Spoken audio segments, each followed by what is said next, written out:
All right, so you're ready to take that big leap, moving to a whole new country for love. That's huge UGE. It really is, and we Huge. want to make sure you're totally prepared. Absolutely. So we've been digging through all this research, articles and studies to find those super practical tips that can actually help you make this whole transition, a real success. Yeah, because you've already got that love part down pat. Right, exactly. Now it's about making it work in a whole new place, a whole new culture. So let's jump right in Okay. before you even start packing. Oh, yeah, the pre-trip stuff. One of the sources brought up this point about visas, Visas? Uh-huh. and it really hit home because it turns out they can be so much more complicated than you think. Right, like way more than just a stamp in your passport. Seriously. Yeah. There are all these rules about working, how long you can stay, and it varies so much from country to country. Yeah, it's like reading the fine print no one ever bothers with. Totally. But in this case, it's crucial. Oh, absolutely. Because imagine getting all settled in only to find out, oops, you can't legally work. Or your partner's visa doesn't actually cover you the way you thought it would. Talk about a stressful way to start your new life together. Major buzzkill. So, moral of the story, Get that visa situation sorted out early. like ASAP. Definitely. And while we're talking about practical must-dos, Uh-huh. The nitty-gritty. another source really hammered home the financial side of things. Oh, yeah. Money matters. Because especially if one of you won't be able to work right away, Mm. you've got to have a plan. A solid plan. Like, have you guys sat down and actually talked about a budget, how you're going to handle those day-to-day expenses? Yeah, because let's be honest, money can be a tricky topic even when you're not moving across the world. For sure. Throw in a major, maybe currency exchange rates, and it's like a recipe for arguments if you're not on the same page. Absolutely. Actually, one source even suggested having like a financial date night to hash it all out. Okay, not exactly romantic, Sure. but super practical. Definitely better than a financial fight. 100%. Okay, so let's say visas are checked off the list. Check. Finances are all talked about. Check. Now we can get to the fun stuff. Bring on the fun. The emotional roller coaster Oh, the feels. that comes with actually landing in a new country. Because you're excited, but there's also this whole cultural adjustment thing happening. You probably heard of culture shock, right? Oh, yeah, the classic honeymoon phase. Where everything's amazing and new. Right. And then, bam, the frustration hits when reality sets in, and you're like, wait a minute, this is hard. But one of the sources went a bit deeper than that classic culture shock curve. Oh, interesting. What did they say? They were talking about how those initial stages, how you experience them, they can actually be really different for different people. Okay, that makes sense. Like, it depends on your personality and how much support you've got around you. So it's not like a one-size-fits-all kind of thing. Not at all. For example, if you're someone who thrives on routine, Structure all the way. those first few weeks in a new country, Figuring out where the grocery store is, how to get around. it can be super overwhelming. Totally jarring. And that's where being proactive can really make a difference. I like that word, proactive. Right, like all of our sources, they agreed that having some kind of plan, even if it's just a little list of things you want to tackle those first few weeks, it can make things so much smoother. Like a new country starter pack. Exactly. Love it. So it's not just about bracing yourself emotionally. Right. It's also having those practical strategies in place. Absolutely. And those strategies, they might be different for each person in the relationship. Oh, that's such a good point. Like maybe one person needs more alone time to process everything. To decompress. Yeah, and the other needs like constant connection to feel grounded. So important to talk about that stuff. Communication is key. Which, speaking of communication, Yes, let's talk language. I know you're probably already learning the basics. Duolingo is my best friend. But one source pointed out something really interesting. Okay, I'm intrigued. It's not just about learning the vocabulary. Right. It's also about understanding the way people communicate in that culture. Ah, the style of communication. Like, how direct are people? How much do they rely on those nonverbal cues? Oh, yeah, that can be totally different from culture to culture. I remember reading this story in one of the articles. Oh, tell me. This person kept getting into these awkward situations because in their culture, agreeing with someone meant giving a slight nod. Like a little yes nod. Yeah, but in their new culture, it was seen as dismissive. Like they weren't really listening. Oh, no, that's so easy to misinterpret. And it caused all sorts of misunderstandings. So it's like those subtle things that can make a big difference. Absolutely. So beyond the language apps, maybe also look for resources that explain those communication nuances, I love that. the unspoken rules. Okay, so we've talked practicalities, language, What else? connecting with people. It takes a village. Right. And I'm guessing you're super excited to explore this new place with your partner. Of course, that's the whole point. There's a... But, Building your own separate networks is crucial too. ooh, that's good, your own crew. One source actually called it your cultural lifeline I like that, a lifeline. because it's how you get those insider perspectives, those unique insights into the culture. And make friends who really get what you're going through. Yeah, who are sharing that same experience of adapting to a new place. It's like having your own personal cheering squad. Love that. Separate from your relationship, which can actually make your relationship even stronger. So true, because you're both getting those individual needs met. Exactly. And that cheering squad can come from anywhere. Oh, yeah. Expat groups, online, local hobby classes. Even just striking up a conversation at the market. Just put yourself out there. Don't be afraid to say hi. Exactly. And speaking of putting yourself out there, one source had this awesome section on going beyond tourist mode.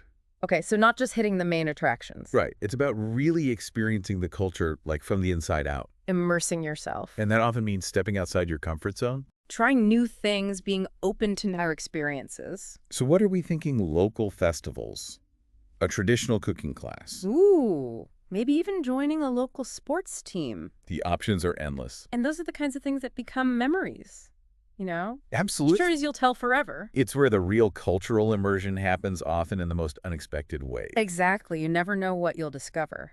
You know, it's funny, those everyday moments can be the ones that really make you realize you're in a totally different culture. Oh, totally. Like even just grocery shopping. Yeah. Becomes this whole adventure. How are things organized? Where are the things I need? Like, what are these ingredients I've never even seen before? Right, and it's easy to get frustrated, especially if you're still figuring out the language. Speaking of language, one source told this hilarious story about someone trying to buy a birthday cake. Okay. Cake? They knew the word for cake, Uh-huh. but not for candles. Oh, no. So they ended up using all these elaborate hand gestures trying to explain what they wanted. I can just imagine that. I bet the baker was just like, what is this person doing? But hey, it probably made their day. Right, exactly. And it's a good reminder that those lost in translation moments, they can become funny stories later on. Totally. It's all part of the experience. And sometimes those miscommunications can actually lead to unexpected connections with people. Yeah, you're showing that you're willing to put yourself out there. And people appreciate that. Absolutely. It's all about embracing the awkwardness, the stumbles. You know, it's all part of the learning process. Okay, so we've talked about the practical stuff, language connecting with people. The essentials. But let's not forget the reason you're doing all of this in the first place. Ah, yes, love. Your partner, this move, it's a huge adventure for both of you. It really is a shared experience. And like any adventure, there will be those ups and downs. The highs and the lows. And one source really emphasized the importance of communication throughout the whole process. Keeping those lines open, especially when things get tough. Because it's easy to fall into this trap of thinking, oh, they're from here, they'll handle it all. Right, like they've got this. But this is new for them too, in a way, because now they're navigating it all with you. It changes the whole dynamic. So it's a shared experience, even if your roles in it feel a bit different. I like that. And actually, that same source suggested having these regular check-in conversations. Oh, that's smart. Maybe like once a week, where you specifically talk about how the move is impacting your relationship. Just to make sure you're both on the same page. Exactly. It's like taking the temperature of your partnership, addressing any little issues before they become big problems. Preventative care for your relationship. I love that. And don't forget to celebrate those wins, no matter how small. Yes, those little victories. Did you finally figure out the subway system? Mastered a new recipe.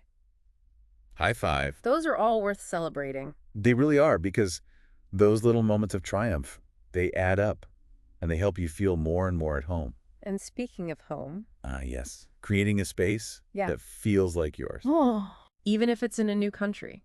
One source had some really great tips on blending your personal style with elements of the local culture. Oh, I love that, like a fusion of design. Exactly. So maybe you bring some of your favorite artwork from your old place, Right, those sentimental pieces. but you frame them with local textiles. Or you learn some traditional crafts and incorporate those into your decor. It's about creating a space that reflects both of your backgrounds. That feels authentic to who you are as a couple. I love that it's like creating this visual representation of your relationship's journey, Beautiful. the blending of two cultures, two lives, into something unique and beautiful. And that's really what this whole experience is about, isn't it? It is. building a life together that's enriched by this new culture while still staying true to yourselves. Speaking of staying true to yourselves, one thing that came up in a few sources was this idea of managing expectations. Oh, expectations, they can be tricky. They can, because it's easy to get caught up in the romanticism of moving abroad for love. Right, like it's going to be this fairy tale. But the reality is, it's still life.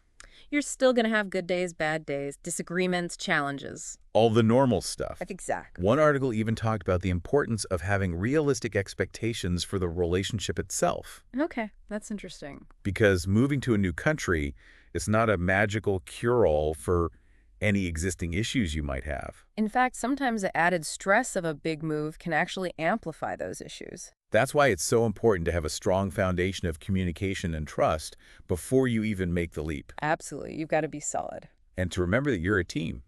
You're in this together. You'll figure it out together. Speaking of figuring things out, one source had this interesting section of the long-term perspective. Oh, looking ahead. Because it's easy to get caught up in the immediate challenges of settling in. Finding an apartment, getting groceries, all that stuff. But it's also important to start thinking about what you want your life to look like a year, 5 years, even 10 years down the road. The big picture. Exactly. Do you want to stay in this country? Long-term, build careers there, start a family? Those are big questions. And those conversations might lead to some surprising realizations. Oh, yeah, for sure. Maybe one of you discovers a new passion or a career path they never even considered before. Or you realize that this new country offers opportunities you just never had back home. Or maybe after giving it your all, you decide that this place isn't the right fit for you long term. And that's okay, too. There's no shame in realizing that a different path might be a better fit for your needs and goals as a couple. Absolutely. What matters is that you're honest with each other. And that you support each other's dreams and aspirations no matter where they lead. Because this movie, it's just one chapter in your love story. So true. There will be so many more adventures, challenges, triumphs to come. Now, before we wrap up part 2, we have to address the H word. Ooh, the dreaded H word.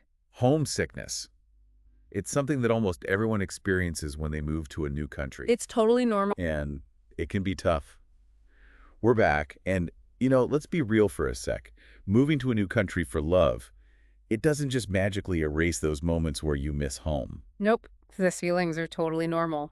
They are.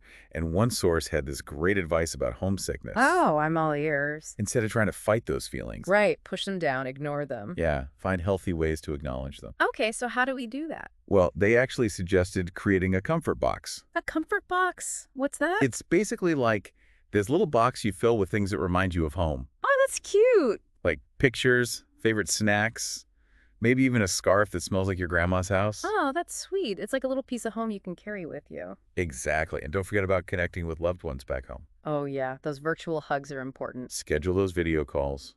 Write letters. Whatever works for you. It's all about finding that balance, staying connected to your roots while also putting down new ones in this new place. Right. And speaking of putting down roots, one thing that came up in a few sources was this idea of finding your purpose in this new country.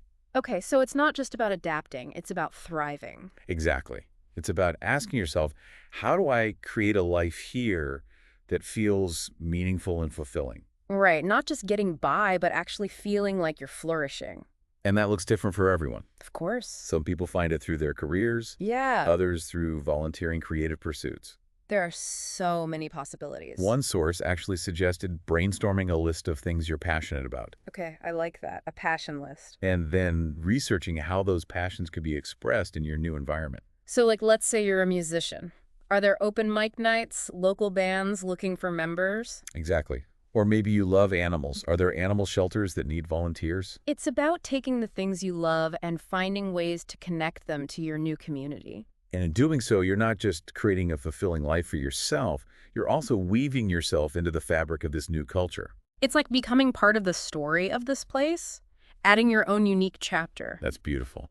And speaking of chapters, one thing we haven't touched on much is this idea of having a long-term vision. Okay, so thinking about the future. You've made this big move for love, Right. but what happens next? The next chapter. Are you picturing yourselves in this country for years to come? Do you want to build careers there? Maybe even start a family? Those are huge decisions. They are, and one source really encouraged couples to have open and honest conversations about their individual and shared goals for the future. Because those goals, They might have shifted since making the move. They might. Maybe one of you discovers a new passion or realizes this new country offers opportunities you never had before. And it's important to be supportive of each other's evolving aspirations, even if they take you in unexpected directions. Because at the end of the day, this move is about more than just a change of scenery. It's deeper than that, It's about choosing to build a life together. whatever that life may look like. And that's the beauty of it. You're embarking on this incredible adventure together, supporting each other's growth and creating a love story that spans cultures and continents. It's a pretty amazing thing when you think about it. It is. So as we wrap up this deep dive, we want to leave you with one final thought. Okay, hit us with it. What is it about this new culture that excites you the most? Something you can't wait to experience with your partner. Hold on to that feeling, that sense of adventure. It's going to be an amazing journey. Absolutely. Embrace the challenges, celebrate the wins, and never stop exploring. And remember, you're not alone in this. There's a whole community of people who have taken this leap of faith. And they're out there ready to share their experiences, offer support. You've got this. Thanks for joining us on this deep dive. We hope you feel equipped and inspired to navigate this exciting new chapter in your love story. And no matter where life takes you, the most important thing is to keep that love alive and to never stop growing together.